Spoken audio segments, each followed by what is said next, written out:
미국의 닐 도날드 월시는 5번 이혼하고 건강도 안 좋은 데다 직장에서 해고까지 당했다. 그는 자신의 인생을 엉망진창으로 만든 신에게 항의하는 편지를 쓰기 시작했다. 그런데 놀랍게도 월시는 신에게서 자신의 질문에 대한 대답을 받았다. 매일 새벽 4시 30분경에 시작된 월시와 신의 대화는 1992년부터 만 3년 동안 계속되었다. 오늘은 신과 나눈 이야기 시리즈의 최종 완결판, 신과 나눈 교감에 대해 이야기해보겠다.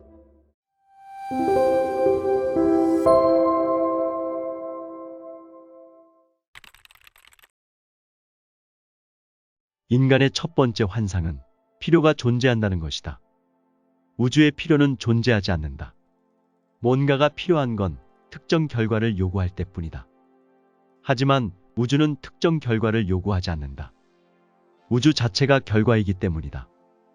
마찬가지로 신의 마음에도 필요는 존재하지 않는다. 모든 결과를 낳는 존재가 신이기 때문이다. 신이 아닌 것은 아무것도 없다. 행복은 특정 조건들이 낳는 결과가 아니라 행복하기 때문에 특정 조건들이 만들어진다. 행복은 마음의 상태이니 너희가 행복해지기 위해 필요한 것은 사실 아무것도 없다. 두 번째 환상은 실패가 존재한다는 것이다. 인간들은 신이 실패할 수도 있다는 환상을 낳았다. 세 번째 환상은 분리가 존재한다는 것이다. 지구 행성의 사람들 거의 모두가 분리의 환상이 실제라고 믿고 있다. 그 결과 사람들은 신에게서도 분리되어 있고 서로 간에도 분리되어 있다고 느낀다. 그리하여 인간들은 우주에서 가장 강력한 힘을 활용해 볼 영광스런 기회를 놓쳐왔다. 그들은 삶을 전혀 통제할 수 없다고 생각하기 때문에 바꿀 수 없다고 여기는 삶의 조건 속에서 도저히 피할 수 없다고 믿는 체험과 결과를 낳으면서 삶에 순종해왔다. 아픔은 그냥 하나의 체험이지만 고통은 그 체험을 놓고 내리는 판단이다. 아픔을 완벽으로 받아들이는 정도에 따라 삶의 고통도 꼭 그만큼 제거될 수 있다. 인간이 자신에게는 절대 하지 않을 온갖 짓을 남들에게 저지르는 건 서로 간에 분리되어 있다고 느끼기 때문이다. 남들에게 하는 것은 바로 자신에게 하는 것과 같다. 네 번째 환상은 부족이 존재한다는 것이다. 오직 하나만 있다면, 그 하나가 존재 전체라면 어떤 식의 부족도 있을 수 없다. 그 하나가 모든 것이기 때문이다. 그 자체로 충분하기 때문이다. 이것이 신의 본성이다. 너희가 분리의 환상을 만들어낸 건 하나님의 실제성을 체험하기 위해서였다. 실제 밖에 있을 때만 그것을 체험할 수 있기 때문이다. 차가움 없이 뜨거움이 있을 수 없고 긴 것 없이 짧은 것이 있을 수 없다. 마찬가지로 분리 없이는 합일도 있을 수 없다. 모든 것이 합일된 것으로 체험된다면 어떤 것도 합일된 것으로 체험될 수 없다. 왜냐하면 합일이 구별 가능한 체험으로 존재하지 않기 때문이다. 이런 상황에서는 자신을 참된 자신으로서 알 수가 없다. 다섯 번째 환상은 요구가 존재한다는 것이다. 행복해지거나 사랑받기를 원하는가? 너희는 충분히 갖지 않고서는 행복해질 수가 없고 필요한 일을 하지 않고서는 충분히 가질 수 없다. 이것이 너희의 믿음이다. 너희 중 오직 하나만이 있어 언제나 충분히 있다면 너희가 해야 할 일은 아무것도 없다. 여섯 번째 환상은 심판이 존재한다는 것이다. 너희는 신을 기쁘게 하지 못하면 무서운 결과를 낳는다고 생각해왔다. 이런 믿음을 둘러싸고 온갖 종류의 종교 의식이 생겨났다. 너희는 심판의 환상을 실제로 받아들이고 나서 신이 너희를 심판한다면 너희도 다른 모든 사람을 심판할 권리가 있다고 선언했다. 그리고 실제로 다른 사람을 판단한다. 일곱 번째 환상은 처벌이 존재한다는 것이다. 육신이 죽고 나서도 생명이 계속된다면 죽음은 아무 의미도 없다. 그래서 너희의 사후 체험 속에서 또 하나의 결과가 창조되어야 했다. 너희는 이것을 처벌이라고 불렀다. 신은 형상 가진 것을 형성하는 존재이며 너희가 보는 모든 것이 형상을 달리한 신이다. 순간순간마다 너희는 자신을 새롭게 재창조하고 있다. 이전에는 충분하지 않다고 생각했던 것이 충분히 있음을 체험하게 되면 살아가는 방식에 아주 놀라운 변화가 일어난다. 충분히 있음을 알기에 너희는 남들과 경쟁하길 그만둘 것이다. 이것이 모든 걸 바꾼다. 이제 원하는 것을 얻기 위해 남들과 경쟁하는 대신 너희는 자신이 원하는 것을 남에게 주기 시작한다. 여덟 번째 환상은 조건이 존재한다는 것이다. 창조하는 존재를 창조한 건 누구인가? 가장 위대한 과학자들도 이 문제를 해결할 수 없었다. 우주에 조건부란 없다. 존재하는 건 존재하는 것이지. 그것이 존재하지 않을 조건 같은 건 결코 없다. 존재하는 것이 존재하지 않기란 불가능하다. 그렇게 만들 수 있는 조건은 없다. 우주에는 아무 조건이 없는데 너희는 조건이 존재한다고 확고하게 믿어왔다. 너희는 그냥 그것을 선택하는 것만으로 얼마든지 원하는 삶을 살 수 있고 상상하는 모든 사후를 가질 수 있다. 너희는 자신이 창조력을 가진 존재임을 이해하지 못한다. 아홉 번째 환상은 우월이 존재한다는 것이다. 너희는 남성이 여성보다 우월하다고 선언했다. 마찬가지로 백인이 우월하다고 선포되었다.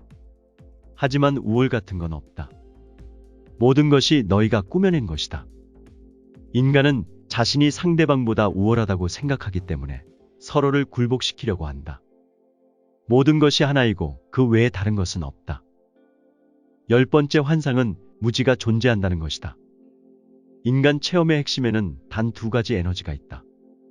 바로 사랑과 두려움이다. 사랑은 자유를 주지만 두려움은 자유를 앗아간다. 너희는 사랑의 본질인 참된 자신에 대해 알아야 할 모든 것을 알고 있다. 너희가 배워야 할 것은 아무것도 없다. 단지 기억해내기만 하면 된다. 진리는 이러하다. 신은 실패할 수 없고 너희 또한 그러하다. 모든 것이 이미 충분히 있으며 너희는 결코 심판받지 않는다. 사랑은 조건이란 걸 모른다. 그리고 너희는 이 모든 것을 이미 알고 있다. 교육이란 말의 의미는 집어넣는 것이 아니라 끄집어내는 것이다. 모든 참된 교육은 이미 있는 것을 학생들에게서 끄집어내는 것이다. 가르침은 남들이 배우도록 돕는 게 아니라 그들이 기억해내도록 돕는 것이다. 새로운 것을 가르치는 건 불가능하다. 예전에 존재했고 앞으로 존재할 모든 것이 바로 지금 존재한다. 영혼은 이 모든 정보에 접근한다. 사실 영혼은 형성 중인 이 모든 것이다. 영혼은 형성 중인 신의 몸이다.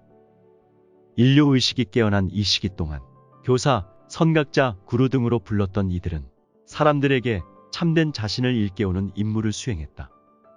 인류는 지금 전환점에 서 있다. 많은 인간들이 새천년으로 접어들 때 전환을 감지했다. 새천년의 시작은 지금 너희가 나름의 역할을 하고 있는 지구 차원의 의식 전환이 시작되는 데 있어 결정적인 지점이었다. 물질계에서의 삶은 영광스러운 것이다. 그것의 목적은 참된 자신을 자각하고 그것을 선언하고 표현하고 실현함으로써 너희를 행복하게 하는 데 있다. 인류가 진화하기 위해 가장 효과적인 것은 고요히 있는 것이다. 너희는 고요 속에서 참된 자신의 존재를 발견할 것이고 침묵 속에서 자신의 영혼과 신의 숨소리를 들을 것이다. 날마다 명상하라. 그럴 시간이 없고 너무 바쁘다면 너희는 아직도 환상에 사로잡혀 있는 것이다. 사랑을 갖기 위해 너희가 해야 할 일은 사랑이 되는 것뿐이다. 신은 순간순간마다 자신을 창조하고 자신을 표현하는 과정에 있다. 너희가 지금 여기서 하고 있는 일도 그것이다. 그리고 이 참된 자신을 체험하기 위해서 자기 아닌 것의 체험을 이용하고 있다. 환상을 이용하고 그것에 감사하라. 너희 삶은 마술이고 너희는 마술사다. 깨달음으로 가는 여행이란 사실, 환상과 마주친 순간에 자기 존재의 영광을 표현하는 것이다. 자신감을 느끼려면 자신감을 느낄 뭔가가 있어야 한다. 필요와 부족의 환상을 이용하면 너희는 먼저 부족하다는 관념을 즐길 수 있고 그런 다음에는 그것을 극복할 수 있다. 되풀이해서 이렇게 하면 자신이 필요로 하는 모든 것이 항상 충분히 있음을 확신하면서 자신감을 체험하게 된다. 그러고 나면 궁극의 실제가 이 체험을 입증하고 확인해 준다. 두려움 없이 사는 방법은 너희가 가장 두려워하는 결과인 죽음을 포함해서 삶의 모든 결과가 완벽함을 아는 것이다. 너희가 자신의 삶을 자세히 살펴보면 지금 이 순간 이 자리에 있기 위해 필요로 했던 모든 것이 항상 자신에게 있었음을 알게 될 것이다. 그 증거는 너희가 이 자리에 있다는 사실이다. 상상을 이용해라. 그러나 그것이 환상임을 알 때만 너희에게 도움이 된다는 걸 잊지 마라.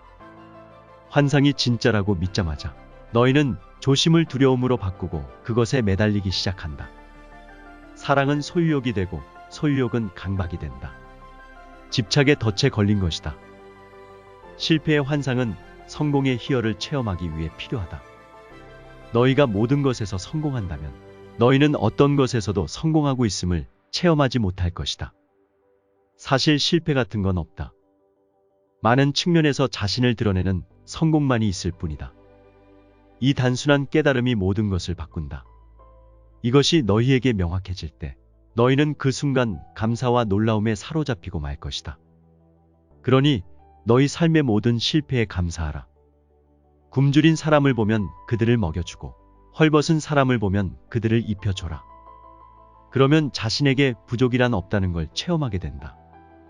어떤 것이든 받고자 하지 말고 주고자 하라. 천국으로 가기 위해 따라야 할 요구는 없다. 천국은 너희가 도달하는 어떤 장소가 아니라 너희 안에 항상 있는 자리이기 때문이다. 너희 중 누구도 남보다 우월하지 않다. 그럼에도 너희는 우월의 환상을 만들어냈다. 많은 종교들조차도 우리 종교가 다른 종교보다 더 낫다고 선언하면서 우월을 주요 도구로 사용해왔다. 그럼으로써 그들은 인간이 신과 하나가 되게 하기는커녕 신에게 이르는 길에서 멀어지게 하고 있다. 이 악순환을 깨뜨릴 방법이 하나 있다. 환상을 환상으로 보라. 우리 모두는 하나임을 마침내 인식하고 이해하라. 인류와 모든 생명은 한 통일장이다. 너희보다 열등한 것도 없고 우월한 것도 없다. 이것이 생명 체험의 근본 진리다. 튤립이 장미보다 더 나은가? 산이 바다보다 더 웅장한가? 이들은 그저 형태를 바꿀 뿐이다. 우월이 환상임을 알면 열등함 또한 환상임을 알게 될 것이다. 자신의 삶에서 일어나는 모든 것과 관련하여 그 문제에서의 원인은 자신이다. 환상 밖으로 물러나면 이것이 완벽하게 이해된다. 행복은 체험이 아니라 결정이다. 행복해지기 위해 필요하다고 생각했던 것 없이도 너희는 행복해지기로 결정할 수 있다. 그러면 행복해질 것이다. 외롭다고 느낄 때 자신의 외로움을 환상으로 보아라. 너 자신의 외로움은 자신이 주위 세상에 충분히 손을 뻗치지 않았다는 의미라고 결정하라. 감정은 너희를 지배하는 체험이 아니라 너희가 선택하는 체험이다. 너희가 10가지 환상에 빠져 살고 있음을 기억하라. 그런 다음에는 그 환상에 관한 진실을 이해하라. 깨어남의 순간은 어느 때라도 올 수 있다. 그러니 모든 시간을 소중히 하고 모든 사람을 공경해라. 너희가 환상 속에 있지 않고 그것과 더불어 있을 수 있을 때가 환상에서 해탈하는 순간이 될 것이다.